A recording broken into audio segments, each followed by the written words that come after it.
Greetings. It's been a while since we've talked face-to-face like this. Most of you should know by now that there is a paper that is due at the end of the week. For those of you that check your email or check the site regularly, you'll know that I pushed that due date back from Thursday to Saturday. Anyway, what I'd like to do in a multiple part video segment is work with you, help you think about what we've got going for paper one, because paper one is worth 10% of your cumulative grade, so it is a very big assignment in the grand scheme of things.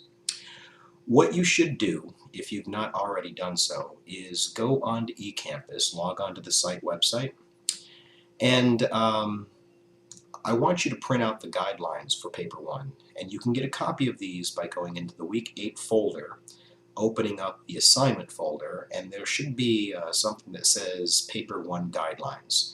So if you haven't already done so, put me on pause and print that out, and we're going to come back and go over it together. Okay, if you've got a copy of the guidelines in front of you, I'm going to go through it pretty much line by line. You should be pretty close to finishing Frederick Douglass's My Bondage and My Freedom at this point.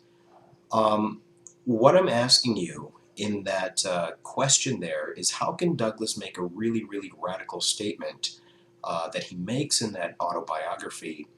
Slavery is an institution that victimizes everybody. That's what Douglass is trying to tell us in that book, that slavery victimizes slaves, but it also victimizes slave owners. It also victimizes people that were white but did not own slaves.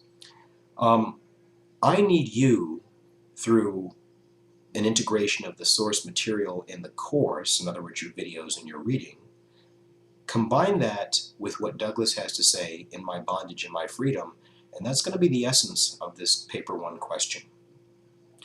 Now, the first thing I need you to understand is that this is an argumentative paper, which means that you need a thesis statement. Now, just so we're clear on what a thesis statement is, it's an argument. It's an original, unique opinion on a question, such as the one that you have in front of you. It's not factually based. You can't say that Frederick Douglass was a former slave and expect to call that an argument, because it's an accepted fact. What I'm asking you to do is to explain why you believe or you do not believe that Frederick Douglass was legitimate when he claimed that slavery was an institution that victimized everyone. Now, I'll give you some food for thought in a future video segment, but for right now, I need you to start thinking about whether or not you agree with that and why. Now, if you look down in the middle of the page, the first page of the guidelines, you'll see a section that's entitled DTA Readings That May Be Helpful in Writing This Paper. Those are readings in the online readings that I believe would be useful when it comes to considering this particular question. So what I'd like you to do, or it's not required, but I certainly believe it's helpful, take a look at those readings. None of them are very long. All of them speak directly to this central question, and all of them will help you write this paper. Okay? I've been good enough to actually list the page number that you can find them on, so you shouldn't have to hunt around for them very much. All right, let's go over the guidelines. This is toward the bottom of the page. First thing I want you to understand is you cannot plagiarize. Don't plagiarize. Write me an original paper. The reason that I'm giving you this forewarning is the area that you'll upload your paper for this assignment is designed to check for plagiarism. It is software that all Mountain View College professors have access to, and it searches the entire internet. There is literally nowhere to hide. So please be mindful of that when you're writing your papers. It's best to stick to the course material, because when you go to Wikipedia or you go to an online format, you run the risk of plagiarizing. Second bullet point. This is a paper that needs to be 2 to 3 pages double-spaced. And what I mean by 2 pages is that it starts up here and it ends down here. 2 full pages of double-spaced text. Okay?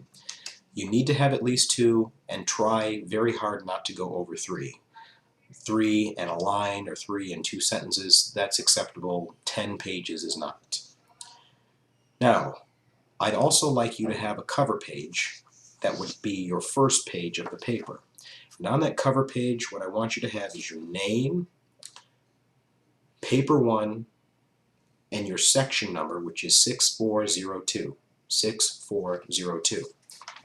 Your cover page should come first, and at the beginning of page number 2, that's where you start. And you start right up here. So when I get your paper, it's 2 full pages.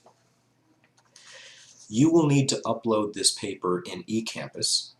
All you do to do that is go to the Week 8 folder, click on Assignments, open up Paper 1, it's called a safe assignment, and uploading it is as simple as attaching a document to an email. It's pretty self-explanatory. If you do have problems, please don't hesitate to let me know. Everything that you type for me should be double-spaced, and it should be in 12-point font. Now, I don't necessarily care what type of font you use. If you're partial to Times New Roman, like I am, that's what I prefer. But if you want to use Arial or Calibri, that's fine too. The only thing I ask is that you don't use a really, really crazy font that will make my eyes go, that'll put a strain on them. Anyway, formatting is pretty straightforward. Double space everything, no larger or smaller than 12-point font, and use standard margins, default margins. If you fail to abide by these formatting guidelines, there will be a penalty, which is 2.5 points that will come off your final paper's grade. I need you to show me that you understand what a thesis statement is. So if you look at that third bullet point on page 2, your thesis needs to appear in bold lettering. I want you to embolden the thesis statement. Now, many of you may know this, but I've found that a lot of students don't understand where a thesis statement should appear in their paper. Your thesis statement needs to be in the opening paragraph. In other words, it needs to be in the introduction. And typically, a thesis statement will be the last sentence of the introduction. So you need an introduction where you open up and you tell the reader what you're going to talk about. And in that last sentence, that's where you're going to list your thesis statement. I've already mentioned this, but I want to reiterate it. No outside sources.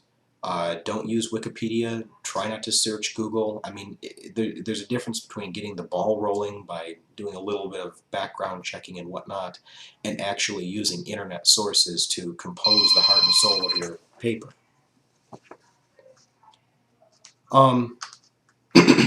Try not to use personal pronouns, I, me, you, things of that sort. I won't really get upset if you use a few here and there, but what I don't want you to do is use contractions. Don't, can't, won't, doesn't. Instead of doing that, spell it out. Cannot, will not, should not. There is a late paper policy in here. You can turn this paper in late, but understand that it will be penalized for doing so.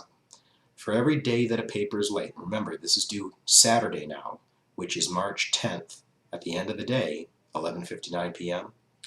For every day that it's late above and beyond Saturday, the paper's final grade goes down 2.5 points.